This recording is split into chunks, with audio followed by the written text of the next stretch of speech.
Annual status of education report. This report has been generated by Pragati.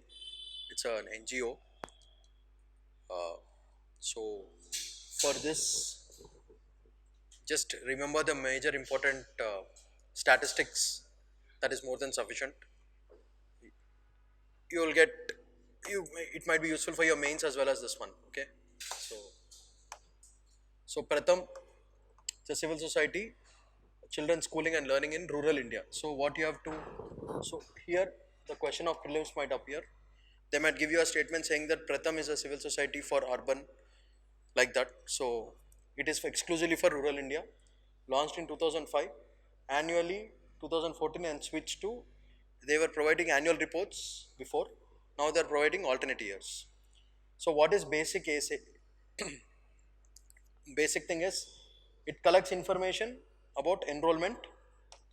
Now 15 to 16 1 to 1 understand the foundational reading and arithmetic. See this age group, 5 to 16 age group, 1 to 1 to understand foundational reading and arithmetic abilities. So they try to find out the reading as well as arithmetic abilities of children. So for that, what is the level of education? Now 2017, for the first time it focused on the activities, abilities and aspirations of youth aged between 14 to 18 in 28 districts of the country. That is what they have identified. 2023, 14 to 18 age group, and please remember the theme. This is important for your prelims. What is the theme for 2023? So the question might pop up with respect to this. So data collection is, it was collected in 28, so this is not very important. So please remember 2017, first time, activities, abilities and aspirations of youth between this age group.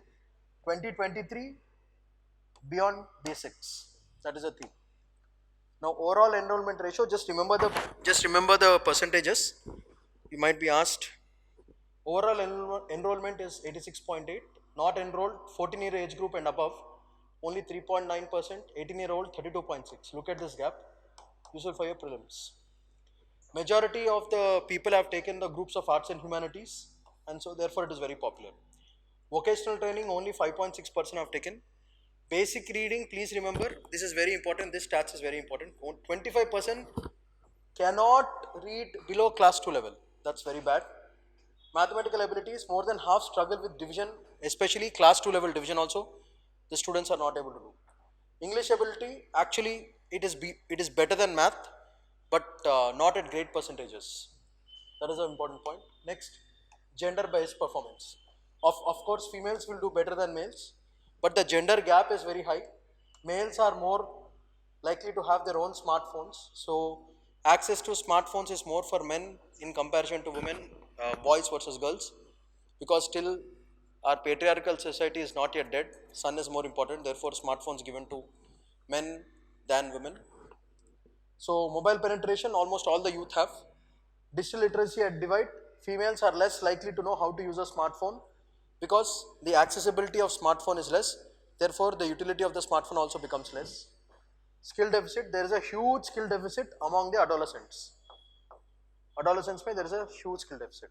So in this, females, males, gender gap, smartphone accessibility and digital literacy divide and skill deficit. So when you are writing a mains answer, you have to mention all these points: gender based performance, gender gap, mobile penetration, digital literacy and skill deficit. If you don't mention these points, it doesn't make any sense for the answer. So please remember, you have to remember Pratham 2005, that is what you have to basically remember. If you just remember some statistics about it, I think that is more than sufficient.